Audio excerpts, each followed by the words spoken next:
Welcome back. This is part 3 of our series on strong rehearsal technique. So far, we have talked about setting up a productive rehearsal process using the rehearsal ideals. Remember that these are ideals, they are principles on how to work, not just how to think.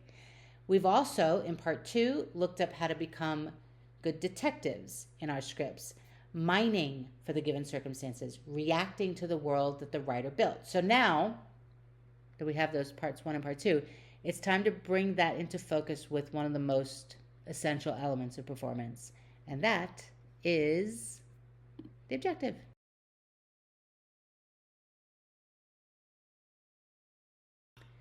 What do you want? What are you going to do to get it? What are you doing to get it? What actions are you playing to get it? And how do we use rehearsal to explore, discover, and drill those things until they live organically in the body?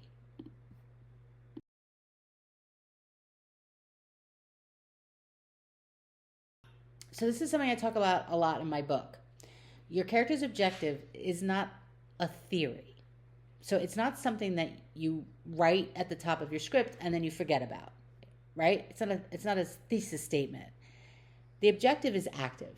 It lives and breathes through the rehearsal process. You might think that you know what your character wants in a scene, but until you actually get that up on your feet and you work the scene and you have the experience, you really don't know if it's what your character wants. So it does rely on the experience of rehearsal. So just remember that objective is going to be discovered in action.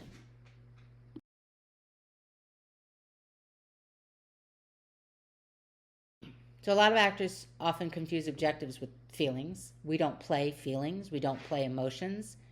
We go after wants. We try to fulfill our needs. So every moment of the scene, your character is trying to get something to fulfill that need. It might be attention, approval, forgiveness, control. That's a big one I like to use a lot. Connection. That's the thing that's driving the scene. Emotions are going to come, but that's going to be a byproduct of the pursuit of trying to get something in the scene. So when you're really going after what you want and it's not working, the feelings are just going to show up naturally. They are not things that we plan. We have an understanding based on what the writer wrote of where we're headed, but we have an objective to pursue. That is what we're after.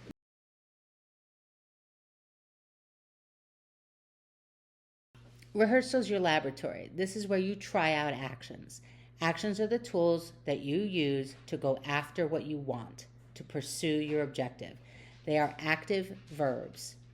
Verbs like to persuade, to beg, to demand, to charm, to threaten, to seduce, to submit. You get it, right? Rehearsal is where you test those actions out.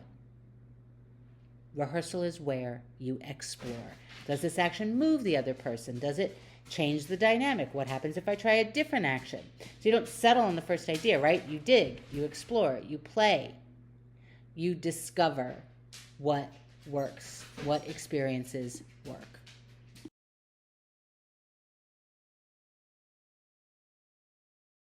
And then once you've discovered an action that feels truthful and alive, we're going to get into drilling that. So let's be clear that drilling doesn't mean locking something in. It means practicing the thing enough that your body remembers how to live it. So think about it like this, that it's like building muscle memory. And if you've found that trying to, say, win someone over through humor works in a beat, then you do the beat again, trying to win them over with humor, right? Then you do it again with maybe a different perspective of how you were going to win them over. And you try it again to see how it changes just based on the other actor's energy.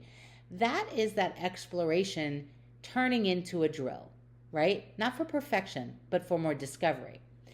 So that's when repetition becomes a powerful thing. You're not repeating for perfection. You are re-engaging for freedom. You're not repeating for perfection. You are re-engaging for freedom.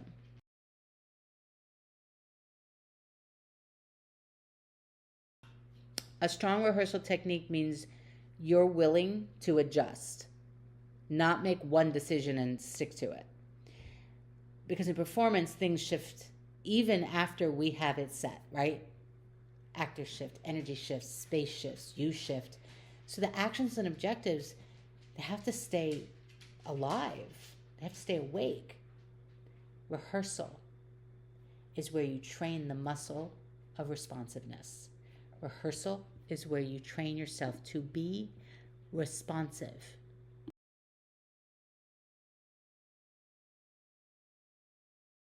So remember this, objective is not something that you think up in your head and that's it, I'm done, I've thought it up, it sits there. It's something that you're in pursuit of in rehearsal. You find your way through it, through exploration, response, and engagement. And rehearsal is where you give yourself freedom to do all that.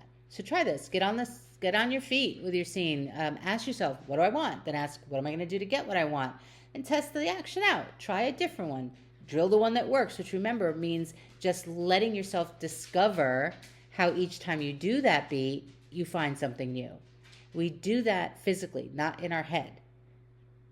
Don't forget, if you need tools to support that, use my guides, use my audio guides, use a good clearing the slate warm-up and vocal prep. Stay grounded so that your responsiveness is there when you go after those objectives, okay?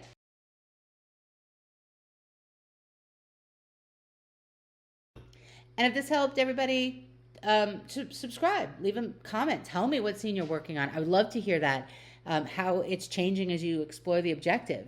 And then I'll see you in part 4 of rehearsal, and we're going to get into what a lot of people are always asking me to do more of, the emotional truth and how we access it. Okay? See you on that one.